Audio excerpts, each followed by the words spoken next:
pool. You were sailing lessons. So how do we get to Lexington? Yeah, okay. Fast forward to Lexington. Okay, fast forward. We were almost there, actually. So I sold the pool business thing to the service business to this guy, and that all went to heck. And I ended up working on the dock at the sailing where I used to use the boats and stuff like that. Okay. And I worked there for a year, and it's like, what can I do with this? They said, open a branch for us in Lexington, somewhere else. Yeah. So I looked around. I didn't want to go to the coast because of hurricanes and all that stuff.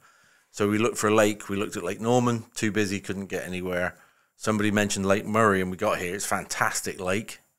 And for 12 or 13 years, I tried to keep a sailing school working.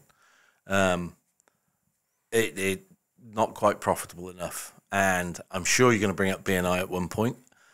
It's about making connections, but it's also there's other things happen in BNI. And one day I'm talking to somebody from another business, and they say, "How much do you charge for that?" And I told him. He said, "You can't make it." And I was 12.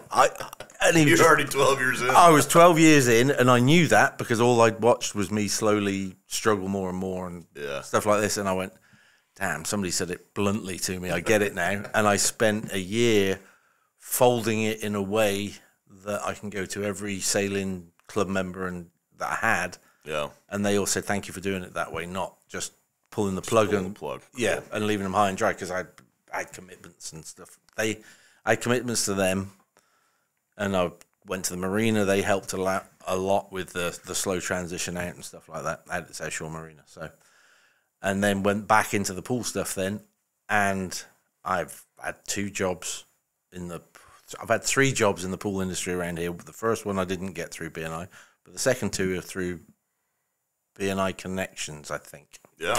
Or I've brought them in. No, Pete Alewine was through BNI. The third one wasn't.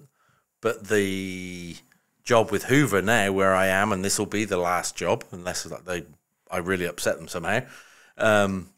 I don't think so. That's through BNI. You have done an amazing job of managing all these relationships in your past. I like to think that you fall out with some people. There's a guy at Balfour Beatty that I never want to see again in my life.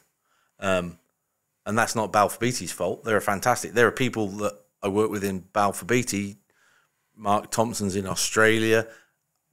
We still communicate 40 years later. And it's bizarre that it's 40 years. I mean, that's pretty cool. 1988 I went there. Yeah. So exciting. There's people that I'll communicate. Occasionally there's one bad apple somewhere. And I remember one guy from high school, one guy from Balfour Beatty. Other than that, I think I could shake hands with most people.